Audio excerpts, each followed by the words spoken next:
What's good? What's good? Welcome to another episode of Chief and Chart. It's your man Don Bucks.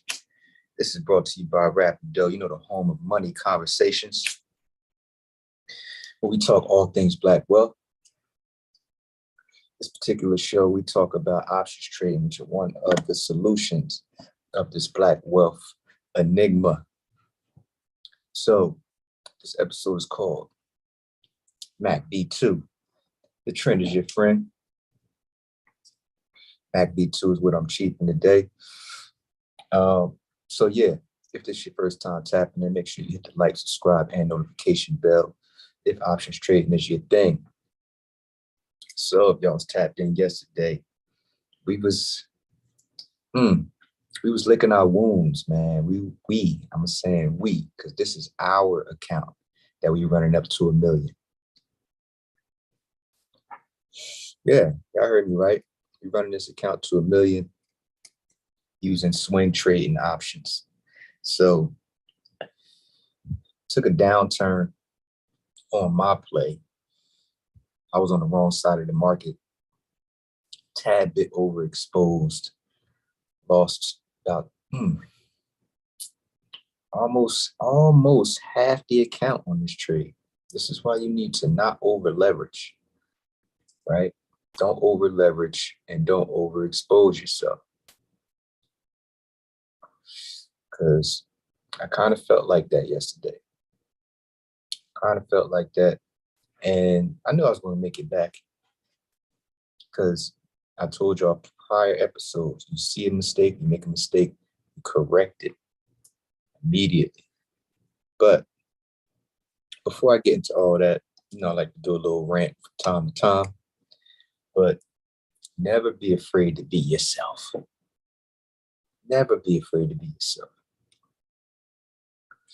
You know what I'm saying? Because I do what I do on my show. It's like can't nobody tell me not to smoke weed on my show. So if you got an issue with me smoking weed, because this is Cheef and Chart, you know what I'm saying? You can go find another stock show to watch. You dig? But be yourself. I mean, social media, I believe, has made people nowadays mad socially awkward. You feel me? Like, people don't even know how to have conversations with people in real time, in real life no more, for some reason. Like, for example, I seen a social media friend last night in the grocery store, and the high was mad awkward. Right? And it's like, social media did a lot of things to us, man. I think they knew this was going to change how people interact with each other. Like, it skewed personalities and the perceptions of personalities, right? Because people you don't know if they're being themselves on the internet, because you don't have to have your face on the screen when you're talking, whatever you talk.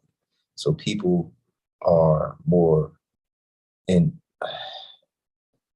apt to say things they wouldn't normally say to somebody face to face, right? You see people in the comments saying bullshit that they wouldn't say to people face to face, right? So social media has skewed personalities.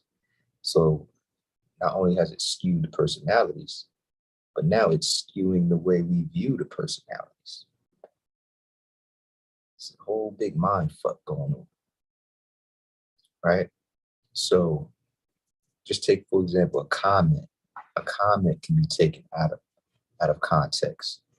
Like, you don't know if they meant it that way because you're reading it from your perspective, right?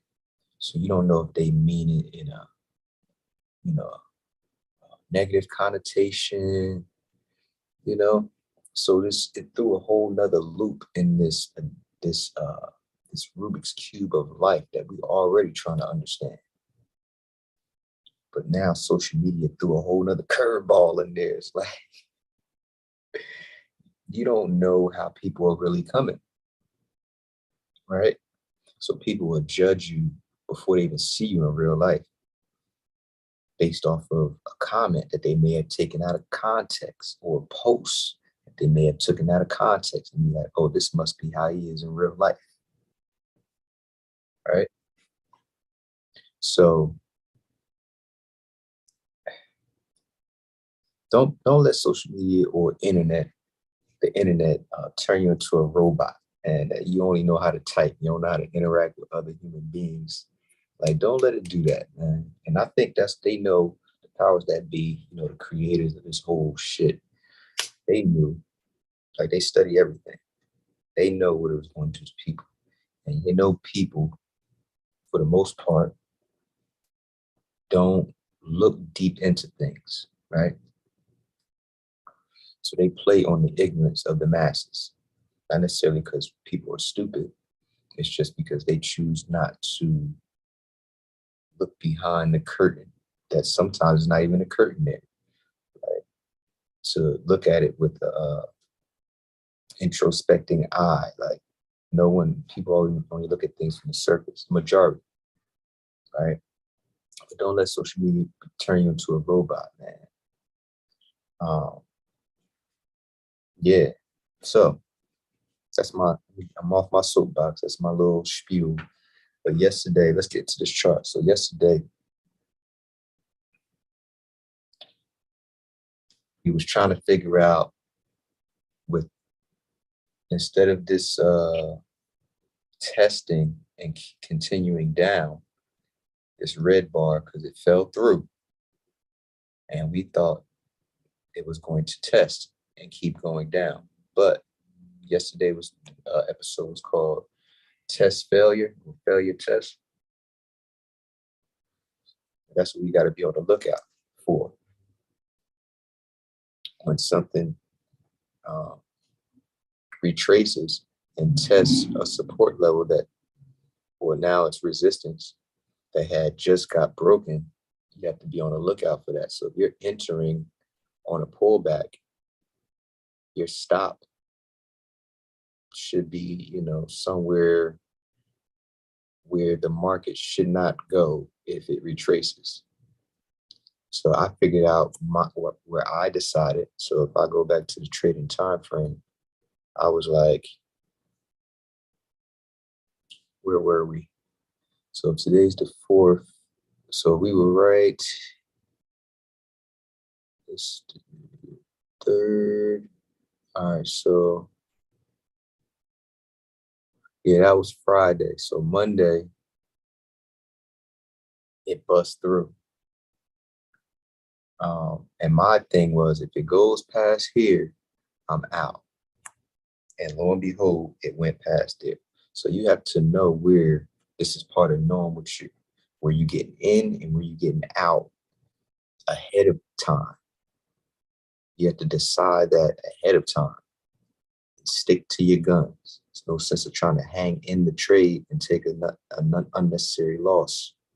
So I got out when it went above my predetermined level. I said, if it goes past here, I'm out. I'll cut my little loss and get on the right side of the market. So that's exactly what I did. I didn't show y'all yesterday that I made a play because I was kind of salty that I lost a lot of our money. That I didn't tell y'all that I got on the right side of the market though. But y'all should have known what I did. I told y'all, you correct the mistake immediately. You fix it immediately. So I fixed it immediately. But I didn't tell y'all I got into another play. But I did.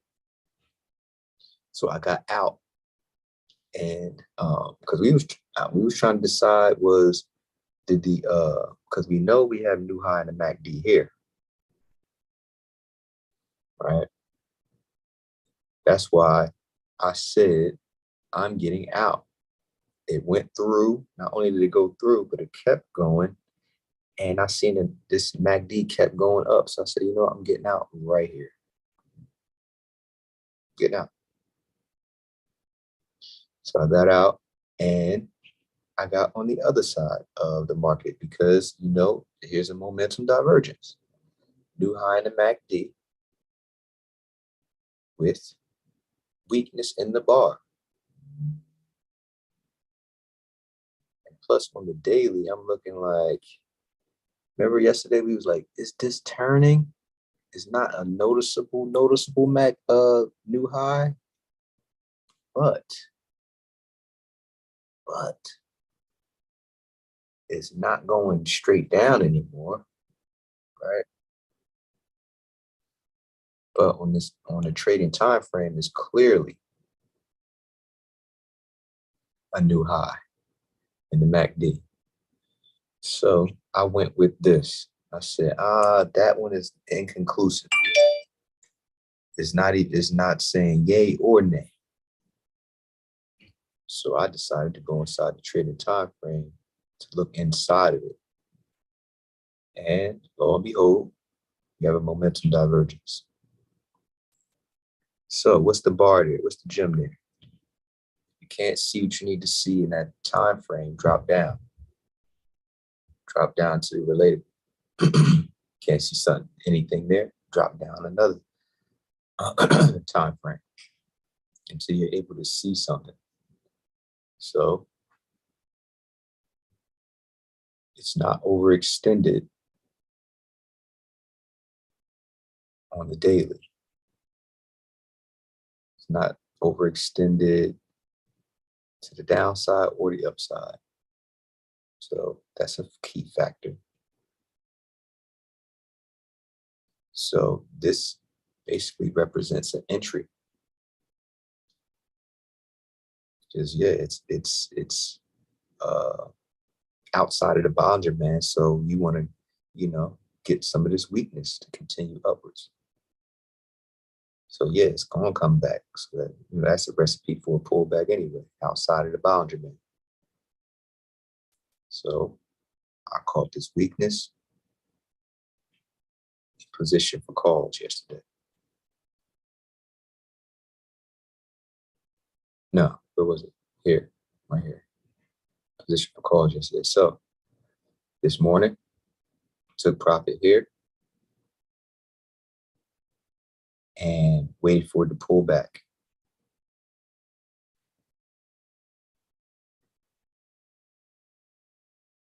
Took profit here, waited for it to pull back, and hop back in. Bought 2 contracts. Now, mind you, you can't get as precise. You can get as precise as you can. Like, so where was it? Took profit here. It pulled back. I think I got 2 contracts here. No, 1 contract here. And then it pulled back some more.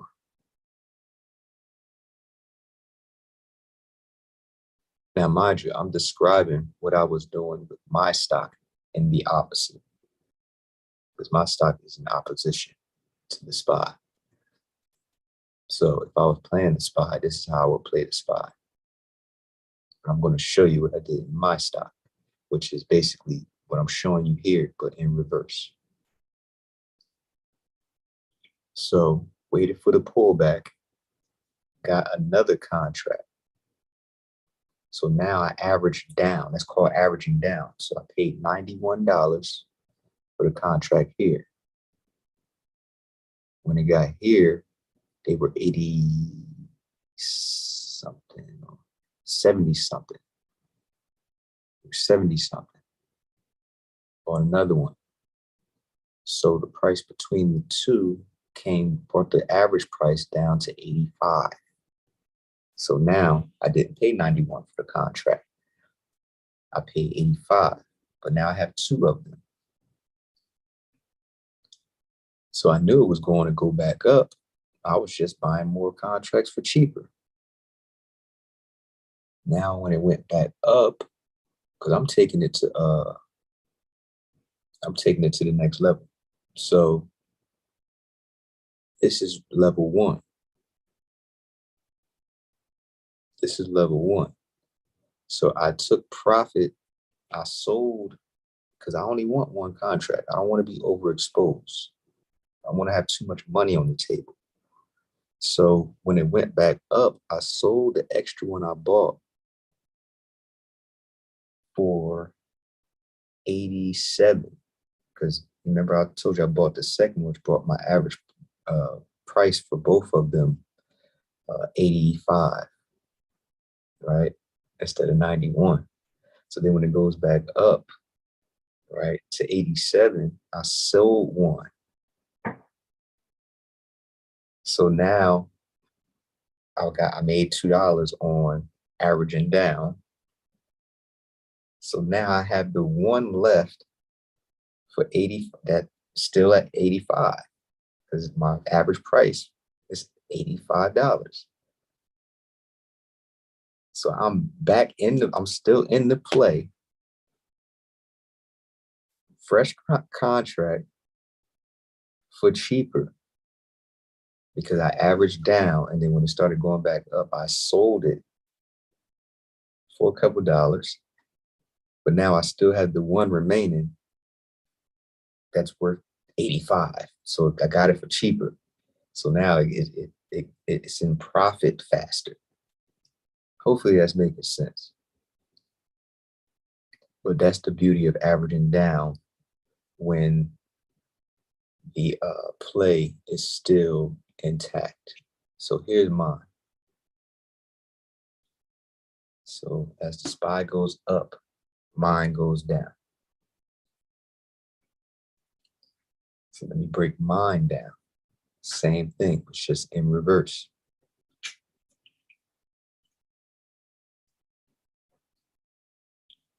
So Friday, let's go to the daily.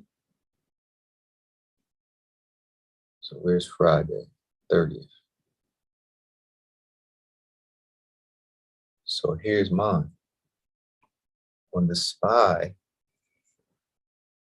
it broke through support, and we was looking for a retest for it to test the support, which is now resistance, and keep going down. But instead of testing it and going down, it tested it and failed and kept going. So that's called a test failure, because it tested it and kept going instead of testing and keep going down like it's supposed to or normally do.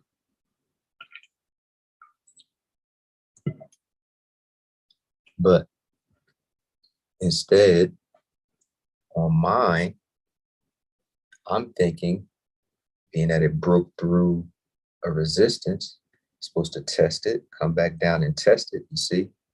Test it and keep going up. But no, mine tested and kept going down. So that's why I had to exit and get on the right side of the market. So here it go right here. So here's the test, boom, and it just kept going. So here, what's today? Yeah, yeah, I mean, tested, nope, kept going. And I got out, where did I get out? Yeah, I got out around here. So I had to get on the other side of the market because look, a momentum divergence. We have a new low in the MACD with strength. So this is where I entered. Actually here, this is where I entered.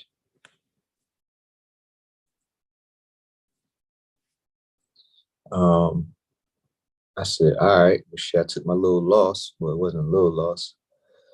And I got on the right side. So instead of calls, I'm doing puts now. So I positioned for the next level down. And this morning, it went down here, took profit here, took profit, it retraced. And this is when I did all the stuff that I described. I bought one contract, then it acted like it wanted to go down.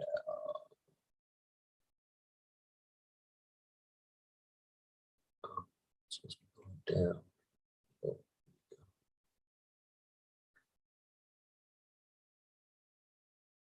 Yeah, and it kept going down. So this is the momentum divergence right here.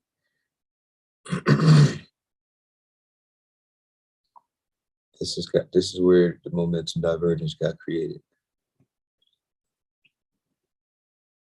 So you have strength with a new low in the MACD. So this is where you enter for puts. This is where I enter for puts after taking that loss. This morning, took profit, wait for the retracement, bought one contract. It started acting a little janky, bought another one, started to go down, took profit, came back up. Oh yeah, so yeah, started to come back up, bought another one for cheaper, averaged in, and when it started going down again, sold the one for a couple of dollars profit. So now I'm in it for cheaper, and I'm still in it, and I'm taking it down to this level here. I have 10 days on the contract, which means I can hold it till Friday and I'm Gucci. But yeah, I'm taking it to, here's my level. Click on the daily. So I'm taking it to here.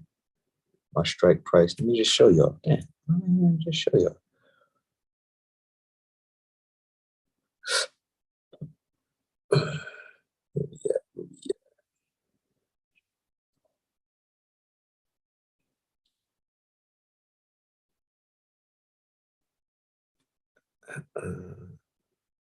Boom. See, so this is today. So I made all that money, but well, half of the money I lost yesterday back. It's looking bad for us yesterday, y'all. So history. So this is how it went. This is all the trades from today. So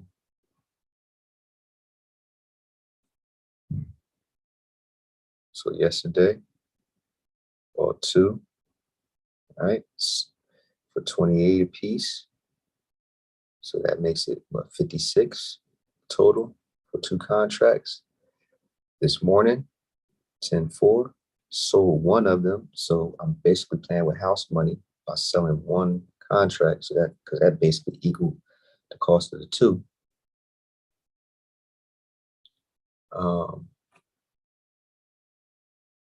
Yeah, so I sold it here. That one canceled, sold it here. Then sold the next one for a little more, right? So that's how I did that. Then, yeah, right here is where it filled. So then I bought two more, right? Bought two, went back in and bought two more. Then for 35, then I sold both of them. I was in and out of this all day today, as you can see, for a couple dollars. You know what I mean? 14 bucks right quick. Let me get that, right? Then I went back in, bought one for 91. I was trying to make up for yesterday, yo. I ain't gonna cap. So bought one for 91, right? And then remember when I told you it retraced a little bit more? I bought the second one for 79, right? So we brought the average price to 85, remember? Then when it went back up, that's when I told you I sold one for 87. So now I'm not overexposed. So now I have the contract here. So now I'm in it now. Look, for my average price is 85 when it started at 91. But average down and then sell the one. Once it comes back up, you know, you have a cheaper price. But that's a little advanced, y'all. Stick to the script. That's a little advanced. But I'm just happy I made back pretty much a little more than half of what I lost yesterday. So with this play that we have here, we should be almost back by the time this is done. Because as of right now, let's see, we're up 12%, $11 already. It's your man Don Bucks. This is Cheef and Chart. If you haven't already, make sure you hit the notification bell and the like and subscribe button. If you want to learn how to swing trade like this, hit the description. Courses in there. Join the email list so you'll be updated when I drop some more fire products. And also in the comments, if you want me to talk about a specific thing, let me know. I'll do my best to get around to it. But always remember, it's no competition. It's always you versus you. See you tomorrow.